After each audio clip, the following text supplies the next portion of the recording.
Bonsoir et bienvenue dans le Grand JT. Tout de suite, le sommaire. Comment faire face aux fake news et aux théories du complot? C'est le guide que propose le journaliste et spécialiste de la question Thomas Huchon. Il sera avec nous en première partie de cette émission. Frollo, le projet de soutien à la santé mentale, lance Sacha, un compagnon virtuel prêt à aider pour les coups de mou. Son fondateur viendra nous en parler dans la seconde partie de notre émission. Dans sa chronique, Adrien Fontenot nous emmène au Salvador où les jeunes n'échappent pas à la répression du président dictateur Bukele. Mais tout de suite, on fait le point sur l'actualité éducation du jour avec Adrien. Bonsoir Adrien. Bonsoir Virginie, bonsoir à tous. On débute ce journal avec ce rapport alarmant de la Cour des comptes et la situation de l'école primaire en France. Une école, je cite, en décalage avec les besoins des élèves. C'est ce que pointe du doigt la Cour des comptes. En dépit d'une augmentation constante ces 10 dernières années de la dépense consacrée à l'école primaire, le niveau des élèves a suivi une tendance inverse, un déclin des performances scolaires des élèves, notamment vis-à-vis de nos voisins européens, car la France dépense moins que les autres pays dans l'enseignement élémentaire. Elle pointe aussi l'organisation du temps scolaire, par exemple, la semaine de 4 jours. Pour rappel, l'ex-ministre de l'Éducation, Jean-Michel Blanquer, qui avait donné en 2017 aux communes la possibilité de repasser à 4 jours, une liberté suivie par près de 85% des communes à la rentrée 2018. Mais pour la Cour des comptes, la semaine de 4 jours et demi, très hétérogène dans sa mise en œuvre, a été abandonnée sans avoir été évaluée ni stabilisée dans le temps. Le modèle dominant dans l'OCDE est celui d'une semaine scolaire de 5 jours pleins. La semaine de 4 jours n'est en vigueur que dans l'enseignement primaire français. Écoutez à ce propos ce qu'en disait l'ex-premier ministre et candidat à la présidentielle de 2027, Édouard Philippe. La première priorité, à mon avis, enfin c'est pas à mon avis, c'est ce que je pense très sincèrement, c'est l'école. Je pense qu'on ne s'en sortira pas dans ce pays, quelle que soit l'intelligence des politiques publiques menées, si on ne réussit pas à améliorer significativement le fonctionnement de notre école. Notre école ne fonctionne pas suffisamment bien. Vous savez qu'en France, alors qu'on se gargarise parfois de l'école de la République, alors qu'on l'aime profondément. Moi, je suis un pur produit de l'école. Mon père a été le premier à avoir son bac dans la famille. Il a fait des études pas très poussées. Il est devenu professeur de français. Et moi, j'ai réussi à avancer dans la société parce que j'ai beaucoup travaillé à l'école et que c'est indispensable l'école, c'est pas simplement indispensable comme instrument de promotion sociale, mais c'est indispensable. On a l'école, entre guillemets, dite de la République, dont chacun se gargarise, qui reproduit le plus de tous les pays de l'OCDE les inégalités sociales. Notre école ne fonctionne pas suffisamment bien. La première priorité pour moi, c'est retaper ça. Et si on retape l'école, si on a une école qui fonctionne bien, alors je vous garantis qu'on est un pays beaucoup plus puissant, beaucoup plus prospère et probablement beaucoup plus heureux. Édouard Philippe qui est déjà en campagne, ce que nous dit ce rapport aussi, ce n'est pas une surprise, on en parle régulièrement sur School TV, c'est la prise en charge du handicap à l'école qui reste à améliorer. Oui, il faut l'améliorer car le nombre d'élèves handicapés dans les établissements dits ordinaires a triplé en 20 ans. Ils sont passés de 150 000 à 450 000 dans les écoles, collèges et lycées. Mais là aussi, la Cour des comptes pointe une problématique. Si la définition des besoins des élèves en situation de handicap a largement progressé, la mise en œuvre des prescriptions est d'un point de vue quantitatif insuffisante. Il existe une hétérogénéité territoriale de l'accès aux droits. Alors de quoi parle-t-on ici? Les fameux AESH, les assistants d'élèves en situation de handicap, des personnels pourtant essentiels qui ne cessent de tirer la sonnette d'alarme sur la précarité de leur emploi. Toutes ces analyses de la Cour des comptes ont été publiées alors qu'Emmanuel Macron a annoncé début mai une convention citoyenne sur les temps de l'enfant. Elle doit débuter le 20 juin prochain et aborder les sujets du périscolaire, du post-scolaire, du temps familial et bien sûr de l'école en elle-même. Et au chapitre de la justice des mineurs, la proposition de loi de Gabriel Attal a fini son chemin hier au Sénat. Un long parcours, mais elle a finalement été adoptée. Alors que prévoit cette réforme concrètement? D'abord, une amende pour les parents qui ne répondent pas aux convocations aux audiences, jusqu'à 7 500 €. Procédure de comparution immédiate également pour les jeunes récidivistes à partir de 16 ans et aussi l'inversion du principe de l'excuse de minorité, des mesures qui vont dans le bon sens. On réécoute Édouard Philippe. Est-ce qu'il faut supprimer complètement l'excuse de minorité? Oui. Est-ce qu'on peut traiter un mineur de 13 ans comme on traiterait quelqu'un qui en a 40? J'en suis pas sûr. Mais est-ce qu'on a été trop loin dans l'excuse de minorité? C'est assez probable. Il faut donc, et vous voyez la réponse que je vous donnais tout à l'heure, vous n'allez pas envoyer un mineur en prison pour 3 ans à la première infraction. C'est absurde, vous le savez très bien. Bon. En revanche, vous pouvez avoir une réponse plus forte que celle qui existe aujourd'hui. Et la réponse plus forte, elle peut aller avec, non pas un emprisonnement, mais une sanction dès les premières infractions. Moi, je crois encore, il faut qu'il y ait un choc après la première infraction. S'il n'y a pas de choc, franchement, vous vous dites, mais finalement, pourquoi pas faire une deuxième infraction ? Autre mesure dans le texte en ce qui concerne les mineurs coupables d'actes terroristes ou d'infractions graves commises en bande organisée. Ils pourront être à présent placés en centre éducatif fermé, voire même en détention provisoire, sous contrôle judiciaire ou sous bracelet électronique dès l'âge de 13 ans. En revanche, une proposition a été rejetée sur la possibilité de donner des peines de prison ferme ultra courtes, d'1 mois maximum. Autant de mesures vivement critiquées, notamment par Maître Arnaud de Saint-Rémy. Il est président de la commission du droit des enfants au Conseil national des barreaux. Vous savez, Montesquieu disait « Les lois inutiles affaiblissent les lois nécessaires ». Il faudrait vraiment arrêter que notre pays fasse des lois inutiles, inefficaces et contraires à ses principes. Inutiles car le Code de justice pénale des mineurs offrait tous les outils juridiques permettant de lutter déjà contre la délinquance juvénile. Et c'est faux de dire que la justice des mineurs est laxiste. Il suffit d'aller dans les tribunaux pour s'en rendre compte. D'ailleurs, j'invite les parlementaires à venir aux rentrées judiciaires. Ils sont rarement présents.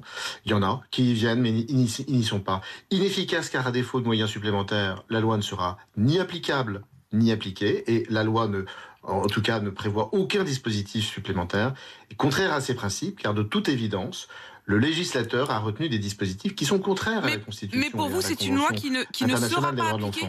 C'est une loi qui ne sera pas appliquée ? Mais non, c'est une loi qui... Je vais vous en donner un exemple.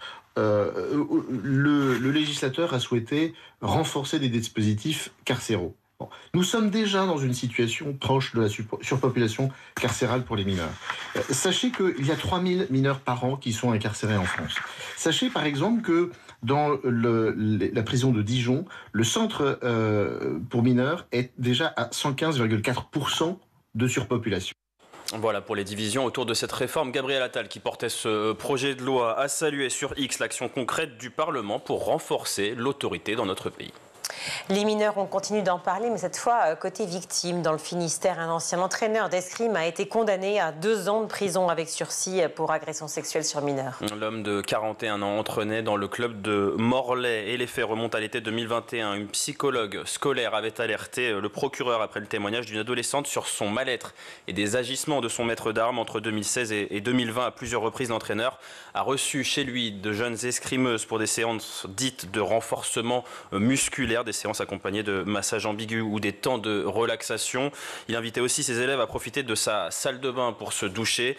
Plus de 4000 images pédopornographiques et 20 vidéos ont été retrouvées au domicile du suspect. Des scènes d'adolescentes sous la douche, enregistrées évidemment à leur insu. 3 licenciés du club ont été identifiés, dont une très jeune, née en 2008. Le suspect était inconnu de la justice. Il a nié les agressions et parlait, je cite, de curiosité malsaine et d'envie de transgresser un interdit. Il s'est évidemment excusé auprès des victimes et a donc écopé d'un simple sursis et d'une interdiction de travailler avec des mineurs. Allez, on va travailler sur une note, on va terminer sur une note un peu plus joyeuse avec le Festival de Cannes et le film Marcel et Monsieur Pagnol. Il y a 70 ans, Marcel Pagnol était le premier président du jury à décerner une palme d'or. Cette année, son nom revient sur la croisette à l'affiche d'un film d'animation qui lui rend hommage. Marcel et Monsieur Pagnol, réalisé par Sylvain Chomet, raconte le parcours de l'écrivain de ses débuts comme professeur d'anglais à Paris jusqu'à son admission à l'Académie française. Et pour la bande originale du film, on retrouve une autre figure de notre temps, celle-là lui aussi originaire de Marseille. Le rappeur SCH, Marcel Pagnol, a rédigé ses premiers poèmes à 15 ans seulement. C'est à peu près l'âge auquel SCH s'est mis au rap. Une poésie et un sens de l'écriture dans lequel il se retrouve. Il incite d'ailleurs tous les jeunes à trouver dans l'art un moyen d'expression. C'est le b.a.-ba finalement, et puis lire aussi, essayer d'aller chercher sur quoi on est peu informé. C'est super important culturellement pour s'élever finalement. Et bien sûr que j'encourage tous les jeunes à aller dans cette démarche-là. Je lis beaucoup de Stephen King, parce que j'aime bien son écriture un peu barrée. Et comme pour les textes de Marcel Pagnol, verra-t-on un jour ceux de SCH étudiés à l'école? Franchement, c'est pas dans mes mains. En tout cas, l'ambition y est, la volonté y est, ne serait-ce que de faire avancer le propos du hip-hop. Et puis, si un jour ça doit se faire, eh bien, je serai le plus heureux. Ouais, la semaine dernière, on parlait déjà du petit Robert et des nouveaux mots arrivants. Il y avait gâté, un mot très présent dans le Sud-Est et en partie médiatisé par SCH. Alors peut-être que le rappeur marseillais investira aussi les manuels scolaires à l'avenir, on ne sait pas. On a hâte en tout cas. Merci beaucoup Adrien. Aussi aberrante soit-elle, il est parfois difficile de savoir quoi répondre à quelqu'un qui présente une théorie du complot avec un certain aplomb ou insiste pour convaincre d'une fake news. On l'a certainement tous vécu. Le journaliste et spécialiste de la désinformation Thomas Huchon publie un guide « Résister aux fake news ». Il est avec nous sur le Grand JT. Thomas Huchon, bonjour. Bonjour. Merci d'être avec nous, Thomas. On est ravis de vous retrouver sur le Grand JT, comme toujours. C'est toujours un plaisir de venir vous voir. Merci, oh là là. Journaliste, spécialiste de la lutte contre la désinformation et auteur de Résister aux fake news chez First Edition.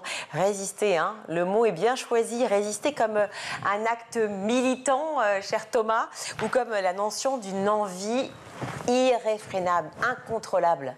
Mais je ne suis pas sûr que ça soit un comportement militant, parce que je crois que c'est quelque chose que n'importe qui, quelles que soient ses opinions politiques, puisse faire. J'ai un peu peur du terme militant qui nous mettrait dans quelque chose, mais je pense qu'il y a effectivement, aujourd'hui, vu l'ampleur de la désinformation, vu l'ampleur de ce qui circule sans limite sur les réseaux sociaux, eh ben on est un peu obligé de changer notre approche. Et donc de changer notre braquet, de changer notre manière d'agir. Oui, et effectivement, c'était pas le titre de travail du tout. Mais oui, parce que vous le dites déjà dès les premières phrases. Ouais. J'aurais choisi argumenter, répondre, lutter ou combattre. D'ailleurs, ce sont des mots que vous utilisiez ici, il y a encore quelques mois quand vous veniez sur le plateau. Vraiment, c'est toujours l'idée de combattre, on a bien compris. Mais on va plus loin quand on utilise résister aujourd'hui. Oui, parce qu'en fait, entre l'été 2024, où moi je commence à travailler sur ce projet de manière concrète, moi c'est un projet qui, quelque part, c'est 10 ans de ma vie résumé en un livre. Mais on commence à écrire, je commence à écrire à l'été 2024. Et on termine la rédaction fin mars 2025. Qu'est-ce qui se passe entre ces deux dates ? Trump, il a gagné. Ah ouais. Et en réalité, l'utilisation de ces fake news comme une arme politique, en fait, ça marche. Et du coup, comment on fait ? Est-ce qu'on dénonce ? Est-ce qu'on répond ? Est-ce qu'on combat ?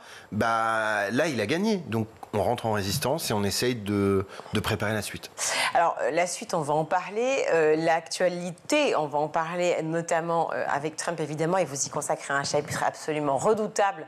Et je vais lire d'ailleurs les premières lignes, parce que franchement, quand on le relit, on le sait déjà, mais quand on le relit, on se dit non mais... Mais quelle horreur, quelle angoisse, on y est. Mais avant cela, si vous le voulez bien, pardon, je fais du teasing, mais c'est comme ça marche comme ça aussi la télévision. Comme quoi, vous voyez, c'est effectivement pas des informations. On veut capter votre attention. Ouais, voilà. Mais parce que c'est le choix de la sémantique qui est important, et je le redis, plutôt lutter, argumenter, c'est ce qu'on disait, etc. Il y a aussi un autre mot qui est tout le temps utilisé aujourd'hui, c'est debunk. Debunk, c'est venu avec effectivement... Alors, le debunk, en fait, oui, c'est l'un de ces anglicismes qui se sont désormais imposés à nous dans la langue française. On parle souvent de ce qu'on appelle le fact-checking. Le fact-checking, c'est donc la vérification des faits. Ça veut dire que quand vous faites cette opération, vous pouvez tomber sur une info vraie. C'est possible.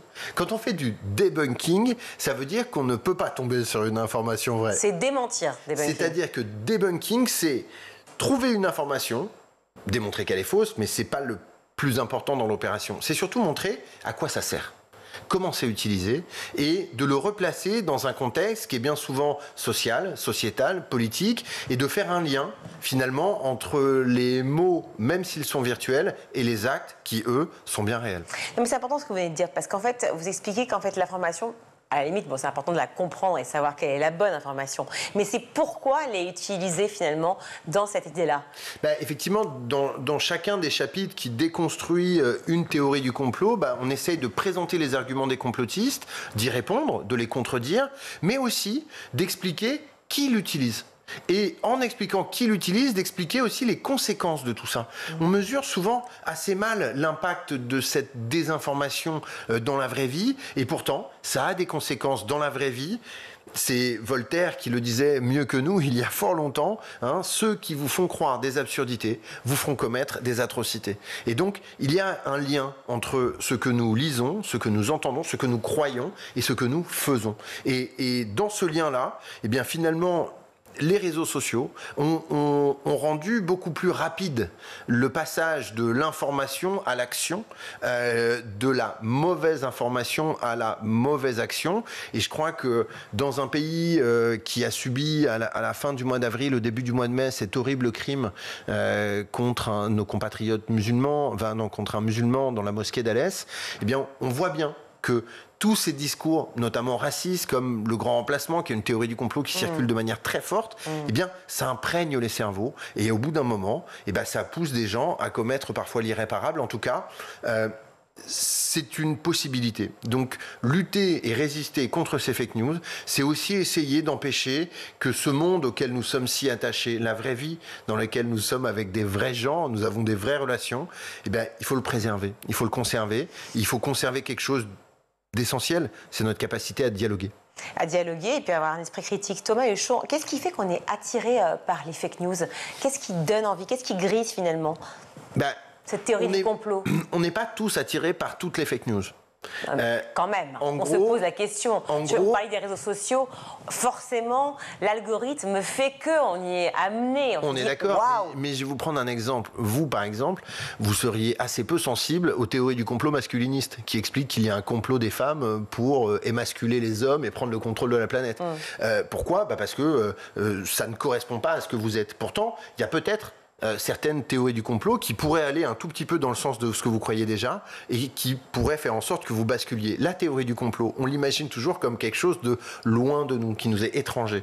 En réalité, ça marche avant tout parce qu'on a un peu envie d'y croire. Et donc, effectivement, si vous êtes dans une vision du monde où vous considérez, par exemple, que les entreprises sont néfastes, qu'elles ont uniquement un intérêt pécunier, qu'elles ne pensent jamais à rien d'autre, et ben, vous allez peut-être adhérer à des choses qui mettent en scène cette vision du monde-là. Donc, plus votre vision du monde est radicalisée, d'une certaine manière, plus vous avez un appétit pour ce genre de théorie et plus vous avez un risque de tomber dedans. Mais je répète, on peut tous se faire avoir. Et finalement, c'est ce qu'il y a à la fois de terrible et de rassurant, c'est que si nous pouvons tous tomber dedans et que c'est un peu parce qu'on a envie d'y croire, bah ça fait que nous sommes le problème, mais ça fait aussi que nous sommes la solution. Que nous sommes la solution, évidemment, notamment en lisant ce livre « Résister aux fake news » pour comprendre aussi d'où ça vient et puis surtout pour justement débunker, démentir, déboulonner les plus grandes théories du complot qu'on va retrouver dans ce livre. Est-ce qu'on est tous devenus paranoïaques?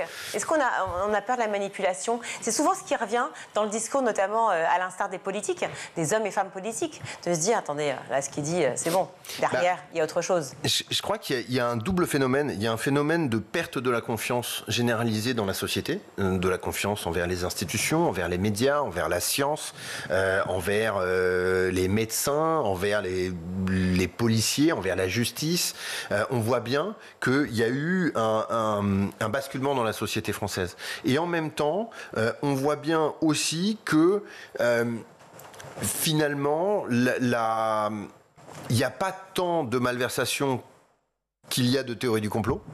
Et pourtant, il y a des malversations. Et donc, peut-être que nous ne disons pas suffisamment que les vrais complots existent et qu'il faut aussi être capable de lutter contre et que les vrais complots ont fait l'histoire. Le problème aujourd'hui, et on l'a bien vu notamment durant cette année 2024, qui était une année électorale extrêmement importante, eh bien que les faux complots, les théories du complot ont elles aussi fait l'histoire à leur tour. Elles ont permis à des candidats de gagner des élections dans des conditions parfois assez rocambolesques. Et je crois que là, on a un truc qui est un peu différent et sur lequel on a du mal à trouver des solutions parce que c'est très difficile de prouver que quelque chose qui n'existe pas n'existe pas. Et justement, les théories du complot nous amènent en permanence à poursuivre des lubies que nous ne pouvons pas toujours déconstruire. Comment voulez-vous que je vous explique, ma chère Virginie, que les reptiliens n'existent pas ? Et qu'ils ne gouvernent pas le monde en secret. Par définition, ce truc-là qui n'est pas vrai ne peut pas être démontré. Et donc, du coup, on est bien embêté. Je ne pourrais donc pas vous démontrer que la reine Elisabeth II n'était pas un reptile. Et pourtant, eh bien, c'était bien une femme. Ça n'était pas un reptile. Donc, il y a quelque chose de dingue. Vous savez, c'était ce qui est arrivé au Premier ministre néo-zélandais en 2010, à la suite d'un processus un peu bizarre que permet la constitution néo-zélandaise. Il a été obligé de se soumettre à des tests cliniques et vétérinaires pour démontrer qu'il n'était pas un reptilien. Donc, ça a des conséquences dans la vraie vie. et dans le vrai monde. Et c'est ça qu'il faut essayer de mesurer, contre lequel il faut essayer. Et des conséquences lourdes, et vous me donnez effectivement la meilleure des liaisons, puisque page 13, on peut lire effectivement ce 20e siècle. Ah bah oui, page 13, écoutez, excusez-moi, mais quand même. 20e siècle, nous l'avez montré dans sa première moitié, et je cite, parce que vraiment c'est remarquable, écoutez-moi ça. Dans la plus importante démocratie du monde, nous avons donc un ministre de la Santé anti-vax. On parle évidemment de société américaine.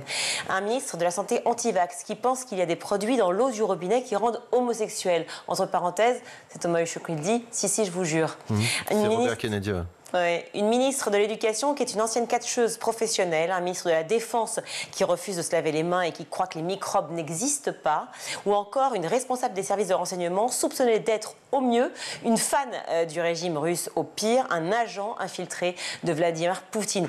Et vous pensez que ça va trop loin? Ce n'est pas terminé. Ajoutez à cela l'homme le plus riche de la planète qui a payé la campagne d'un candidat qui lui a offert en retour la gestion des administrations qui doit réguler ses propres affaires, un acte de corruption tellement gros et visible que personne, ou presque, ne s'en émeut. Est-ce que c'est ça aussi, le phénomène de la théorie du complot? C'est-à-dire que la cause de la conséquence, c'est que c'est tellement gros qu'on se dit, évident. Ben oui, c'est tellement gros, c'est tellement répétitif.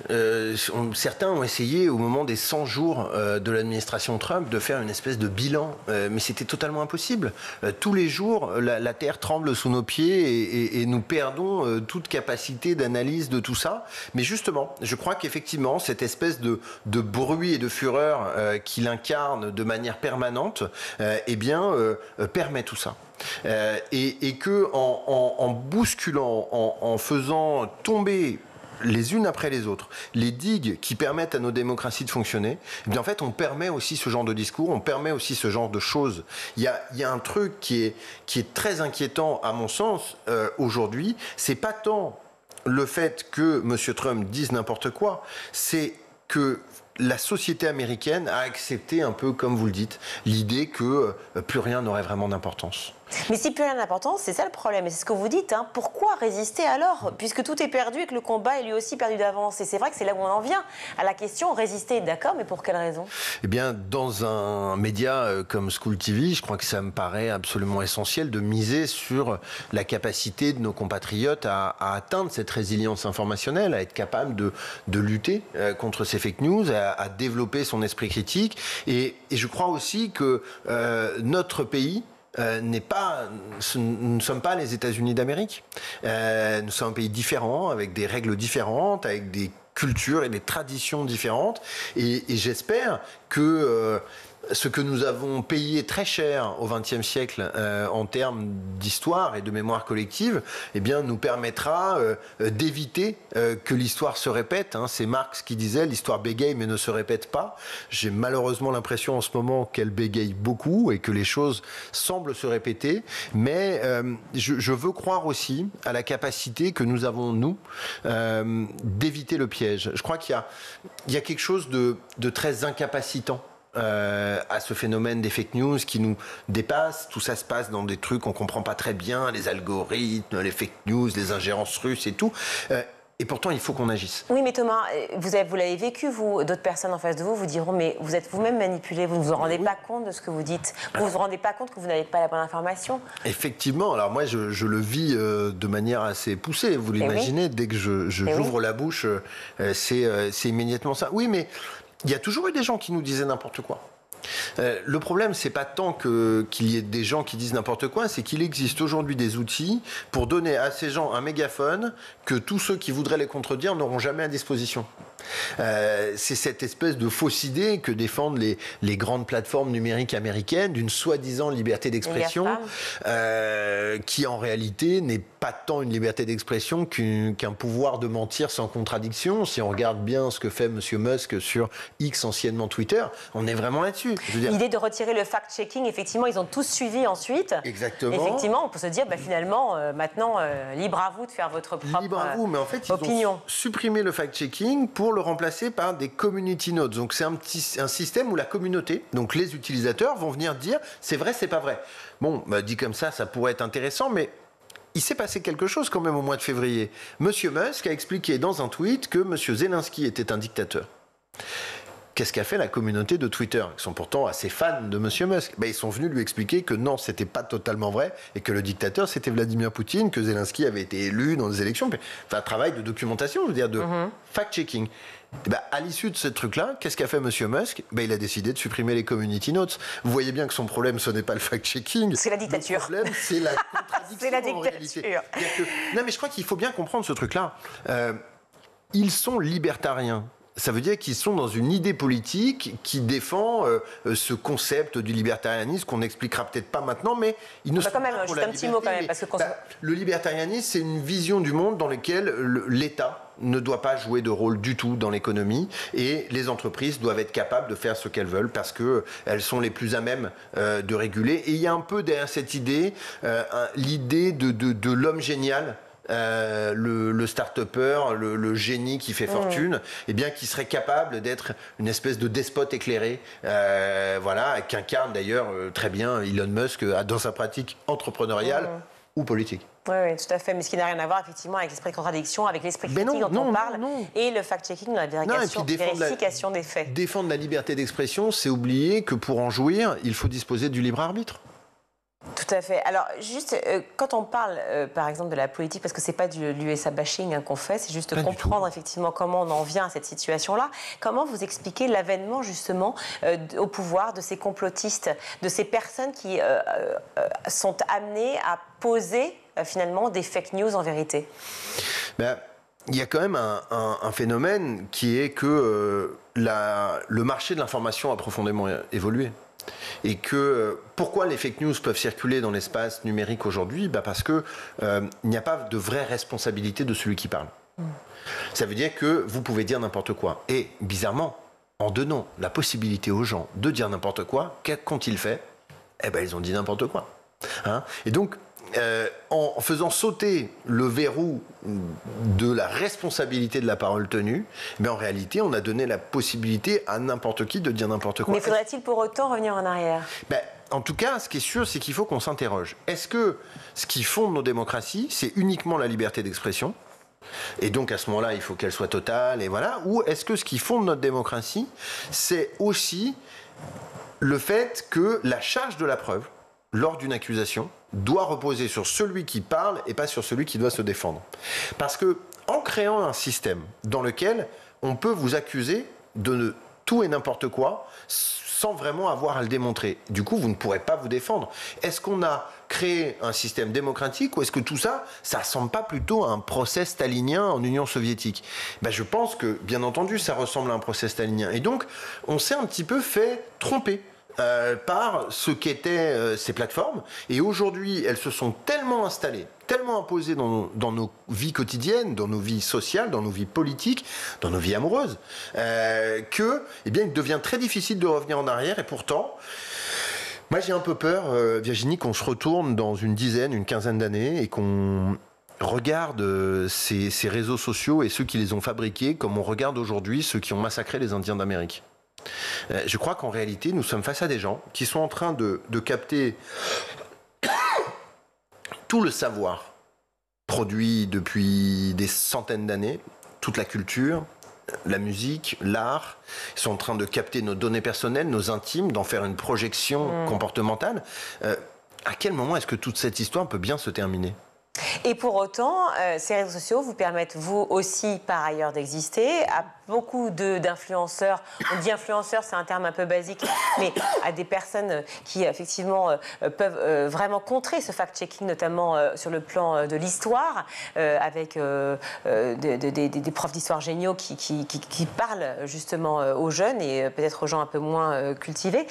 Cette valeur éducative, et d'ailleurs, ce livre est dédié à vos enfants, à votre famille, voilà. C'est vraiment, c'est la valeur éducative. S'informer, ça s'apprend, quoi. En fait, s'informer, ça s'apprend, et même plus, l'esprit critique, ça se travaille. Ça se travaille chez les jeunes, bien entendu, mais je crois que c'est aussi l'un des grands enseignements autour des chiffres que nous avons produits pour ce livre. C'est que les théories du complot, au cours des 5 dernières années, ça représente 15 milliards de vues. Ça veut dire que chaque Français, on est 15 millions sur les réseaux sociaux, a vu en moyenne passer à peu près 1000 fake news depuis 5 ans sur ces réseaux sociaux. on pense en permanence que les fake news, c'est un problème de jeunes. C'est un problème de jeunes à l'école qui ne savent pas vérifier l'information. Il y a des problèmes et il faut accompagner les jeunes dans ce développement de l'esprit critique, de l'éducation aux médias. Mais nous, on a quand même des chiffres sur ces 15 milliards de vues du complotisme. 88% de cette audience, elle est issue de gens qui ont plus de 25 ans et qui sont persuadés d'être capables de vérifier une information. Donc là, on a un vrai enjeu. On parle de cette résilience qu'il faut faire augmenter pour la société française. Là, on a quand même des adultes qui sont persuadés d'être capables de vérifier une information et qui sont responsables à 88% de la circulation des fake news dans l'espace numérique. Ils sont 9% d'entre eux. Je ne parle pas que des plus de 25 ans, je parle en général, mais ils sont souvent plus de 25 ans. Ils sont 9% d'entre eux à penser que la Terre est plate. Et si elle n'est pas plate, elle est plane. Mais vous avez vu cette petite distinction? Non mais attendez. C'est surprenant quand même. Moi j'ai découvert ça en faisant le Non mais on va expliquer aux gens. Non mais attendez, j'ai mis du jaune partout, etc. Je ne vais pas vous le faire, mais franchement, c'est absolument redoutable. Je vous conseille de lire ce livre. Non mais vraiment, c'est dinguissime. Racontez-moi cette théorie du complot dans un média qu'on ne citera pas, effectivement, où un homme explique à quel point, oui, la Terre n'est pas plate, mais elle est plane. Elle est plane, mais parce qu'il y a des montagnes. Des montagnes, ça d'accord, mais parce que surtout la Terre a une forme de disque centré autour du pôle Nord et que les bords de ces disques sont en réalité des parois, des gigantesques parois, comme à la pistoche, hein, comme à la piscine. Alors, comme à la piscine, en plexi. Ou comme dans Game of Thrones.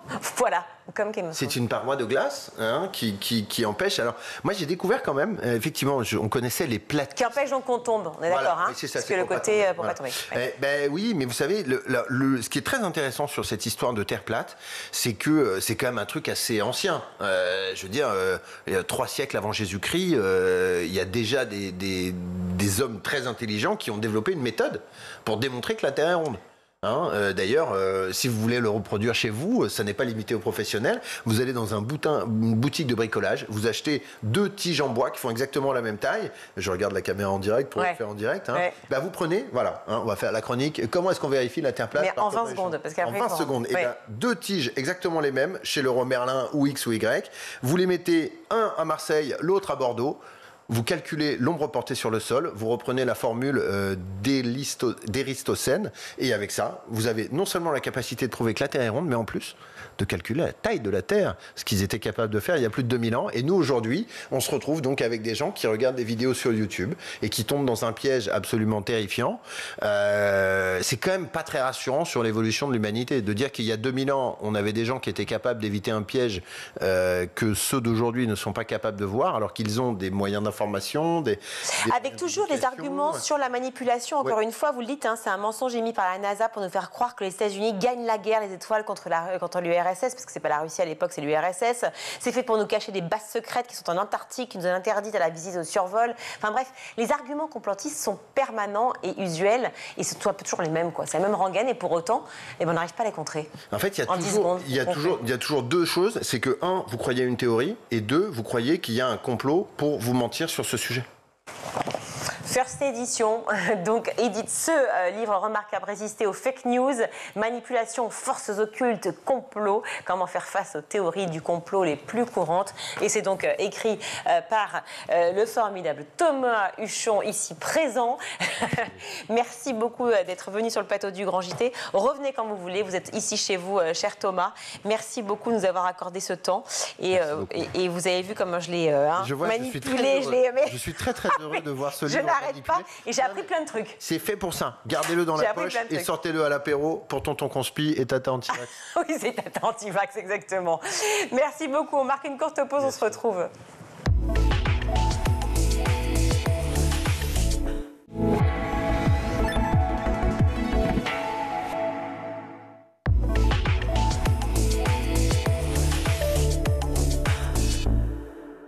De retour dans le Grand JT, je suis ravie d'accueillir Benjamin Chelon. Bonjour. Bonjour. Merci d'être avec nous, Benjamin. Vous êtes fondateur de Frollo. Frollo, ça vient d'où comme nom déjà? Alors, ça vient de Philophrosine, qui est une déesse grecque de la gentillesse, de la bienveillance, de l'accueil. Et c'est directement ce qui est lié à votre activité, à votre projet. Donc Frollo est un compagnon fidèle. Alors ce n'est pas ni un chat ni un chien, un animal de compagnie, mais en fait on pourrait à peu près dire qu'il nous accompagne au quotidien, tous les jours, et surtout 24/24, 16 jours sur 7, quand on veut, quand on le souhaite et quand on en a besoin. Car c'est une question de besoin, Frollo. C'est ça, c'est une question de besoin, c'est-à-dire que c'est 24/24, 7 jours sur 7, mais surtout quand on a besoin. Parfois on a besoin de se confier quand les enfants sont couchés, j'ai envie de dire même tout le monde, à la pause déjeuner, quand aussi tout le monde mange, donc c'est pour ça qu'on est disponible 24/24, surtout sur ces moments-là où des fois on a envie de parler mais il n'y a personne de disponible. Frollo est né effectivement d'une nécessité, mais peut-être même d'une urgence. Une urgence parce qu'on parle de santé mentale quand on parle de Frollo, évidemment. La santé mentale des Français est au plus bas. C'est valable aussi bien pour les grands que pour les plus petits, que pour les plus jeunes. Quand on est étudiant, on sait combien les conditions d'apprentissage, de vie étudiante ne sont pas évidentes. On a besoin, on se sent seul aussi par moments. On parle de la vieillesse souvent et de la solitude de la vieillesse, mais c'est valable aussi pour la jeunesse. Alors, le bien-être mental touche tout le monde. C'est très générationnel. On a d'abord effectivement les plus jeunes qui cherchent parfois leur identité, se questionnent sur leur carrière professionnelle, leur passion. Il peut y avoir aussi malgré tout du harcèlement, c'est un vrai sujet. Puis après, il y a les générations du dessus qui ont des questions sur la parentalité. Puis après, les seniors plus sur le côté père aidant, avec leurs propres parents. Donc voilà, il y a différents sujets. Alors c'est très cliché ce que je dis là, mais il y a différents sujets qui touchent toutes les générations et Frollo répond à tous ces différents sujets et enjeux aussi pour les Français de manière générale. Alors Frollo, c'est un algorithme, c'est une IA, c'est quoi? C'est des gens derrière? Comment ça se passe? Alors, c'est un peu notre recette magique.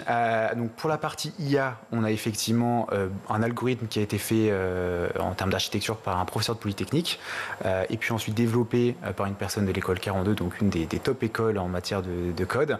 Et ce qui est important de savoir dans l'IA, c'est sur quoi elle se base. Et dans notre cas, c'est une base de connaissances qu'on a créée nous-mêmes et qui est liée à des experts, notre comité scientifique qui comprend par exemple Frédéric Fanget, psychiatre et psychothérapeute, et d'autres personnes comme les préparateurs mentaux de top club de Ligue 1 parisiens sans le citer. L'intérêt pour nous, c'est de pouvoir avoir des profils qui soient reconnus et par la profession et par le grand public pour avoir une voix, une connaissance vraiment reconnue par tous et toutes, qui permet de donner en fait les meilleurs conseils, quoi. C'est un super copain, Frollo. Depuis toujours, on se dit mais l'IA, très bien pour les connaissances, effectivement, pour le côté recette de l'information et d'avoir un maximum d'infos en peu de temps. On ne sera jamais influencé par l'IA sur l'aspect cognitif, l'aspect émotionnel. Or là, vous démontrez tout le contraire avec Frollo. On a une approche assez légère, on ne remplace pas du tout le suivi humain.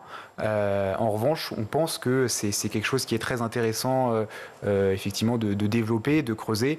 Il y a des sujets d'addiction, on peut être dépendant quelque part d'une IA, c'est des choses qu'on a vues, on travaille pour que ce ne soit pas le cas, on a mis en place pour notre version 2 des messages de prévention sur ces sujets-là, etc. On est aussi en contact avec des addictologues pour faire bien attention à ça, mais on sait que c'est un risque qui est là, mais comme on le prend en compte, normalement ça devrait bien se passer. Alors, outre le risque de dépendance, c'est plutôt l'idée effectivement que tout d'un coup on va parler d'émotions, on va parler de sentiments en fait, de situations qui ne sont pas forcément simples à vivre au quotidien. Et ça, une IA peut le faire? Une IA peut le faire, tout dépend sur quoi elle se base en fait. Justement, une IA peut être empathique? C'est ça ma question.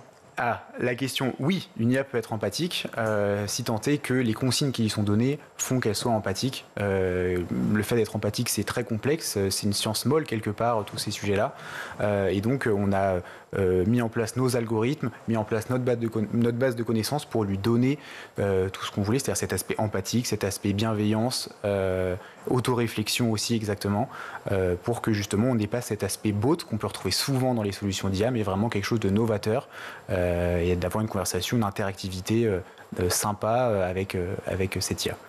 Souvent, on a besoin effectivement de s'épancher, de parler davantage que de trouver des solutions. En tout cas, c'est un aspect très féminin. Je ne sais pas si du côté masculin, c'est toujours le cas aussi. Mais est-ce que dans les situations d'urgence, où vraiment on a besoin d'aide sur le moment parce qu'il y a urgence, il y a aussi une détection qui a été mise en place par Frollo, par donc Sacha, Sacha by Frollo, puisque c'est comme ça que vous l'avez édité, qui donc a été mise mis en place pour alerter un centre d'aide XY? Alors, il y a plusieurs sujets par rapport à cela. On a d'abord mis des garde-fous, des limites à notre IA pour justement limiter tous ces sujets-là d'hallucination, etc. Dans notre V2 et qui est déjà aussi présent dans notre V1 de l'app, on a effectivement l'accès au numéro d'urgence nationale gratuite. Donc c'est du SOS Amitié, la Croix-Rouge écoute, des choses comme ça. Et en plus de ça, nous, on va prélever les messages qui parlent de violence physique et avec à la fois le message de l'utilisateur qui sera anonyme évidemment et la réponse faite par notre IA pour toujours veiller à ce que la réponse soit claire et permettre d'éviter des hallucinations et donc des situations vraiment à risque. Situation à risque, mais surtout en fait de pouvoir alerter peut-être aussi si quelqu'un a besoin d'aide sur le moment, dans l'urgence. Est-ce qu'il y a un système sur cette plateforme qui permet de détecter les situations à risque de quelqu'un qui est capable peut-être de passer à l'acte ou d'un suicide ou d'un acte de violence envers quelqu'un? Alors, comme je dis souvent, on est vraiment entre je ne fais rien et je fais un suivi ou je consulte un professionnel de santé mentale. Donc effectivement, on a toute une partie, on peut parler de notre tracas du quotidien et si la situation est plus complexe que cela, on va conseiller, on va rediriger vers le type de professionnel de santé mentale le plus adapté par rapport à ce qui a été dit par l'utilisateur. Donc par exemple, ça peut être un psychologue spécialisé en thérapie comportementale et cognitive ou autre, mais effectivement, on va toujours rediriger vers une solution qui va rester assez générale pour ne pas favoriser une personne en particulier, car le risque serait trop important. Vous avez parlé de la V2 de Frollo, puisque vous étiez déjà venu sur ce plateau. Alors, c'était pas moi, c'était Loïc, mais pour parler de l'appli, enfin de la plateforme. Donc, ça, c'était la V1. Vous parlez de la V2. Qu'est-ce qu'il y a de plus? Beaucoup de choses. D'abord, ce qu'il y a de plus, c'est tous les retours utilisateurs qu'on a eus cette année et qu'on a pris en compte. Et donc, ça nous a permis de développer donc, déjà une meilleure IA, comme je vous avais dit. Il y a aussi d'autres fonctionnalités et on se base beaucoup sur le recul face aux situations pour les utilisateurs. Donc on va avoir tout ce qui est historique d'humeur, historique des relations professionnelles. Voilà, on va pouvoir répondre à des questions chaque mois, puis après voir ce qu'on avait répondu il y a quelques mois pour justement savoir est-ce que notre propre situation a évolué. Et une grande fonctionnalité novatrice, c'est aussi les thématiques qu'on aborde le plus avec notre chatbot. C'est-à-dire qu'admettons, voilà, moi je suis un utilisateur, je me confie avec Sacha en tant que confident de poche, et puis je me rends compte que ce mois-ci, en fait, j'ai vachement parlé de telle ou telle thématique, et ça me permet de me dire, ah d'accord, donc en fait, ce qui me préoccupe en ce moment, c'est par exemple le stress, la parentalité, la fatigue, et c'est une vraie fonctionnalité novatrice pour les utilisateurs, mais aussi pour les entreprises, puisqu'on est en B2C et en B2B. Et donc les entreprises pourront aussi consulter cela en se disant « Ah d'accord, donc mes salariés ont cette thématique-là en ce moment, entre guillemets, dans leur tête. Enfin, ils en parlent beaucoup. Donc peut-être qu'on pourrait organiser des ateliers ou notre communication de façon ciblée sur ces sujets-là qui intéressent vraiment nos salariés, en tout cas dont nos salariés ont vraiment besoin. » D'accord, donc c'est pas anonyme complètement, sauf si on désire que ça soit? C'est anonyme complètement, puisque de toute façon, pour le particulier, c'est de toute façon anonyme, puisque les données sont que pour lui. Pour les entreprises, c'est anonyme aussi, c'est-à-dire que l'entreprise n'aura jamais accès à qui dira quoi. Toutes ces informations-là sont envoyées dans une masse, ce sont des moyennes globales. Ce sont les thématiques qui remontent uniquement, c'est ça? Exactement, donc on ne pourra jamais savoir qui se connecte quand, qui dit quoi. D'accord, donc ce qui permet effectivement la libre parole. Merci beaucoup Benjamin Chland d'être venu sur le plateau du Grand JT, nous parler de Sacha by Frollo, donc, qui est conçu pour soutenir les équipes de collaborateurs de votre entreprise. Vous l'avez compris, de pouvoir aussi vous-même vous confier, discuter, échanger, trouver peut-être des idées, des solutions, en tout cas un vrai compagnon à qui se confier. Merci à vous. Merci. Tout de suite, on va retrouver la chronique d'Adrien Fontenot. Aujourd'hui, pour votre chronique, Adrien, vous vous êtes intéressé à la situation au Salvador. Le président Nayib Bukele a mis en place une politique de répression ultra stricte contre les gangs, et cela depuis son arrivée au pouvoir en 2019. Ouais, vous en avez peut-être déjà entendu parler, peut-être même vu ces vidéos relayées par Nayib Bukele. Celle-ci, par exemple, a été publiée il y a une dizaine de jours sur son compte Instagram. On y voit des membres de gangs menottés dans la prison de haute sécurité du pays qui peut accueillir 40 000 détenus.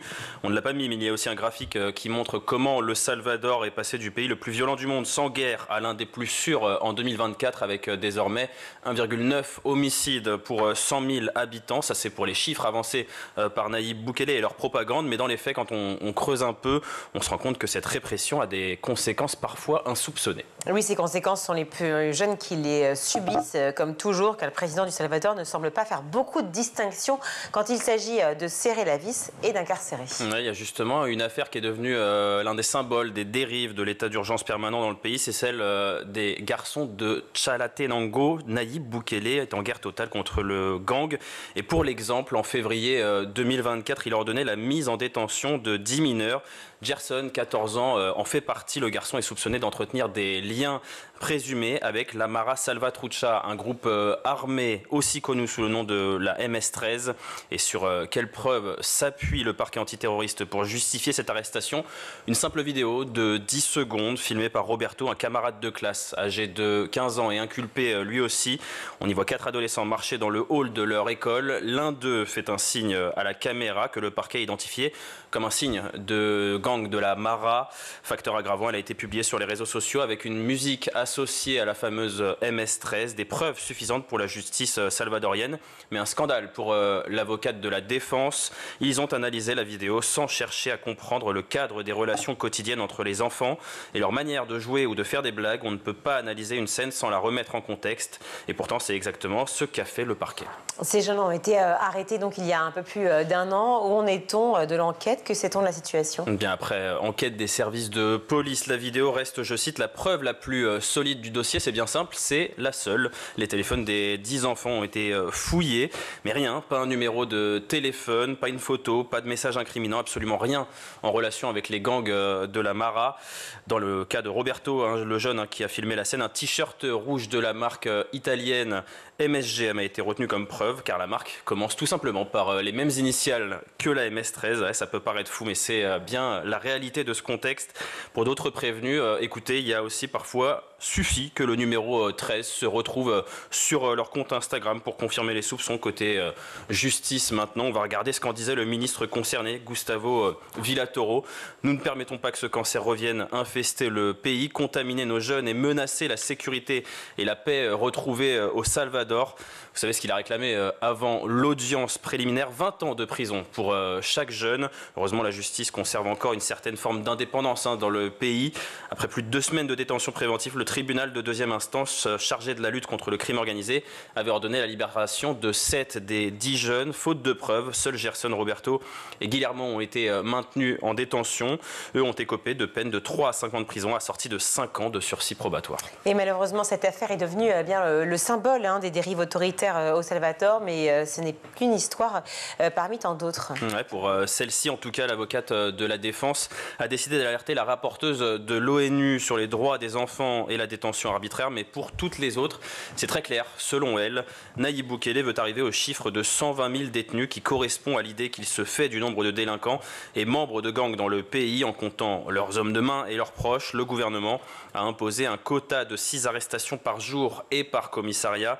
Et dès le début, la police a ciblé les zones d'extrême pauvreté. Leurs habitants, auparavant victimes des gangs, sont maintenant harcelés par la police qui emprisonne les plus démunis. Et c'est réel depuis la mise en place de l'état d'urgence en mars 2022. Après une vague de 88 assassinats à l'époque, on compte pas moins de 84 000 incarcérations. Et une politique pénale qui n'épargne donc pas les jeunes. Nayib Bukele modifie en permanence cette loi pénale avec un objectif: supprimer tous les obstacles à l'égalité de traitement entre les adultes et les mineurs. Des exemples, là aussi, il y en a plein. Depuis février 2025, le Salvador permet officiellement le transfert des adolescents, qu'ils soient détenus ou condamnés pour des délits liés au crime organisé, dans des prisons pour adultes. Le Salvador a aussi supprimé toute solution d'aménagement de peine, comme la liberté conditionnelle pour les adultes, comme pour les enfants. Et la conséquence, c'est que 3 319 mineurs ont été emprisonnés entre mars 2022 et décembre 2023 seulement. Anne Piquer est la directrice du programme programme Amérique d'Amnesty International. Et pour elle, avec ces réformes, l'État salvadorien condamne les adolescents à un système carcéral conçu pour des adultes dans lequel la torture, la surpopulation extrême et la mort en détention de plus de 300 personnes sont des faits avérés. Au lieu de garantir leur protection et leur réinsertion, les autorités exposent des enfants et des adolescents à des conditions inhumaines susceptibles de constituer des actes de torture et d'autres traitements cruels, inhumains et dégradants, difficiles de résumer plus simplement et factuellement la situation assez alarmante au Salvador. Merci beaucoup, merci Adrien. On va tout de suite retrouver le meilleur de School TV avec le ZAP. Alors si je reviens à ce titre, c'est quoi une mère à l'envers ? Après, il y a plein de manières de le voir, ce titre. Mais quand j'ai choisi ce titre, je pense que je voulais dire qu'on peut devenir mère sans trop de conscience.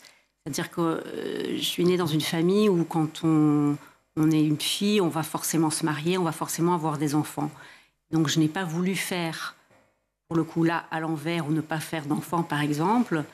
J'aurais pu, en y réfléchissant, j'avais de tels projets, j'avais de telles envies que ce n'était pas forcément compatible.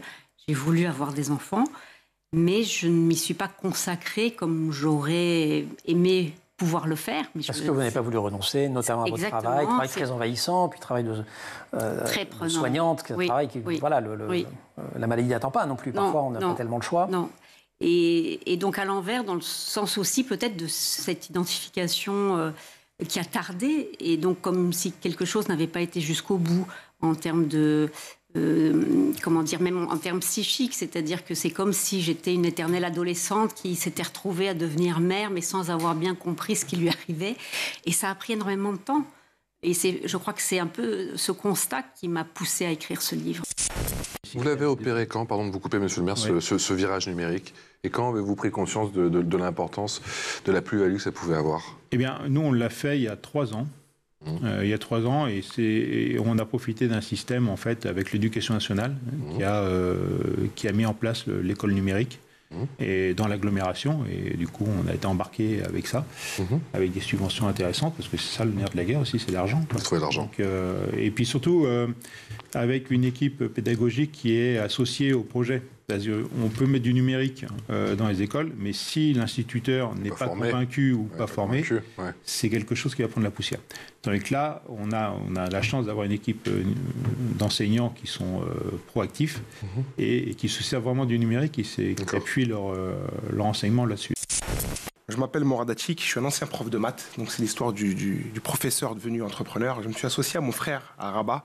Lui, il est ingénieur en robotique, expert de la data et de l'IA. Et depuis 10 ans, on a fondé EvoluKids. C'est une des premières EdTech en France. On était 2 à l'époque, en 2015. On avait cette vision de démocratiser le numérique, de le rendre accessible déjà chez les enfants et d'appréhender cette transition digitale dont on parlait, dont on s'est fait frapper de plein fouet, encore plus là, ces dernières années, avec l'arrivée de l'IA générative.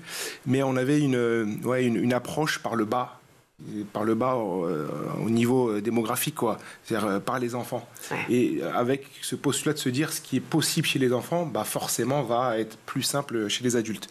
Et donc EvoluKids, c'est une des premières EdTech ici en France à faire des projets autour de l'apprentissage du code, à travers du projet toujours, de la robotique, impression 3D et tout ce qu'il en découle. On a eu des super beaux projets, dont un avec la Maïf.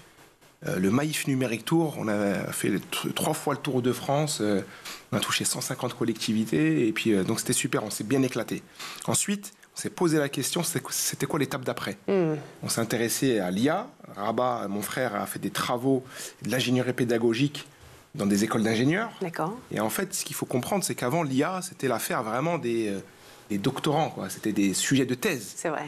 Donc mon frère, il a réfléchi pour rendre ça un peu plus vulgarisé, et que ce soit des sujets de master, des sujets de mémoire. Et moi, voyant sa capacité à comment dirais-je, à rendre ça plus accessible, je me suis dit, il faut encore plus ouvrir cette boîte noire, finalement, et ce que j'appelle, moi, l'entre-soi de l'IA. Et je me suis dit, comment faire en sorte que ça touche plus de personnes ? Il y a d'autres animaux dans nos expressions. Beaucoup. Françaises payées en monnaie de singe. Alors, ça veut dire on ne paye pas vraiment, quoi. On paie en fausse monnaie, on paie en promesses fausses, en vaines paroles. Et ça remonte aussi au Moyen-Âge. Oui, et alors c'est très amusant parce que, en fait, donc, au Moyen-Âge, pour entrer dans Paris, il fallait payer une taxe de passage qui s'appelait l'octroi. Et les battleurs, les amuseurs publics, les jongleurs qui avaient des singes, avaient le droit de payer en monnaie de singe, c'est-à-dire de faire exécuter à leur singe un petit tour pour amuser le douanier, et ils passaient. Et il y avait vraiment un édit qui le spécifiait, que, eh bien, ils étaient quittes. On fait un peu faire le coup de nos singes. Voilà, comme ça, en faisant faire un petit tour à leur singe. Noyer le poisson. Alors ça, c'est quand même complètement absurde. Bah oui. Noyer le poisson, autant dire défenestrer un oiseau, enterrer une taupe, ça n'a aucun sens. Sauf que si noyer le poisson, c'est une technique de pêche, vous avez ferré un poisson et pour le fatiguer, vous allez lui faire des va-et-vient entre l'eau et la surface. Donc vous le noyez, vous le ressortez, vous le noyez, vous le ressortez. On sent l'expérience, hein, vous faites bien. Non, si vous saviez. Et donc noyer le poisson, c'est embrouiller une conversation pour escamoter un sujet qui fâche. Et est-ce que vous auriez tendance à encourager, je ne sais pas comment procède votre école, effectivement, mais sur tout ce qui est école dans la nature, école hors les murs, parce que vous, pour le coup, vous avez quand même un cadre qui s'y prête. Oui, on a tout ce qui... Bien sûr, on est au milieu des arbres. Mais n'empêche que l'école, elle est pas non plus ouverte en permanence. Et du coup, on fait venir des spécialistes dans notre école. On a des activités sur le jardinage. Donc, il y a des personnes qui viennent expliquer la fonction de la terre, comment on la nourrit, comment on l'entretient, comment on sème, comment on fait pousser. Voilà. Donc ça, c'est des ateliers qui sont faits dans l'école. C'est en lien avec l'agglomération de la région de Compiègne, d'ailleurs. Et nous, on a également, on fait venir des spécialistes qui viennent expliquer le cycle de la nature, un certain nombre de choses. Et on a mis dans le village 15 ruches. On a notre propre miel et l'apiculteur vient expliquer aux enfants le fonctionnement d'une ruche, comment est-ce que le miel se produit, qu'est-ce qu'on peut en faire. Votre travail, justement, au sein de Qu'est-ce qu'il y a, c'est de révéler ces talents-là que vous allez chercher dans les quartiers un peu partout en France. Comment ça se déroule, une édition, pour peut-être les enfants qui nous regardent, une édition de Qu'est-ce qu'il y a? Qu'est-ce qu'on fait avec vous? Alors, juste des petites précisions. C'est très bien documenté. C'est des étudiants en fin de cycle. Donc, c'est pas des enfants ou des élèves. Tout à fait. C'est même des adolescents. Et voire même des jeunes adultes. Voilà, des jeunes adultes. C'est vrai. Du coup, ils ont un potentiel, ils ont des compétences. Et l'idée, c'est de mettre ces compétences-là au service de leur territoire. Encore une fois, qu'on prenne des jeunes issus de ces territoires-là, donc ces quartiers, et qui soient contributifs à leur ville, à leur collectivité. En amenant leurs compétences, donc c'est mentoré par nous, on est une équipe. Je vais même faire autre chose, je vais redonner quand même des KPI, des indicateurs sur le programme Qu'est-ce qu'il y a. Donc là, on est en saison 3. On a déployé ce programme dans 15 territoires, de Lens à Marseille, en passant, actuellement on est à Roubaix, Nantes, Rouen, Trappes, Grigny, Mantes-la-Jolie, Nanterre, Colombes, Meaux, etc. On a accompagné plus de 200 étudiants à produire ce qu'on appelle des POC, Proof of Concept, des prototypes d'IA. C'est là où vous avez raison, on fait de l'IA concrètement pour de vrai. Le genre de projet, et rappelez-vous Philippine, vous étiez en première loge en tant que présentatrice, c'est une IA qui va réduire le gaspillage alimentaire dans les cantines de la ville. Tout à fait. C'est une IA qui va lutter contre le cyberharcèlement dans les collèges et les lycées. C'est une IA qui détecte les encombrants dans la collectivité grâce aux caméras de la ville avec la computer vision. C'est quelque chose qui va vraiment améliorer la vie des concitoyens, fait par des jeunes du territoire. C'est la fin de notre émission. Merci à vous tous de nous avoir suivis. Merci à toute l'équipe en régie, à la réalisation aujourd'hui, Xavier Sanchez. Le son, c'est Héloïse Merlin. Le maquillage, Laure Audemont, Emma Ferret et Laura Girard à la rédaction. Adrien Fontenot, journaliste sur notre émission aujourd'hui. Merci Adrien, à la fois pour le JT et cette chronique fort intéressante. On vous retrouve quand, Adrien? Moi, je serai là demain pour le JT. Demain, avec Loïc Landreau, qui sera donc à ma place demain. Et quant à moi, je vous retrouve jeudi pour ce grand JT. Je vous souhaite une très bonne soirée. Ciao.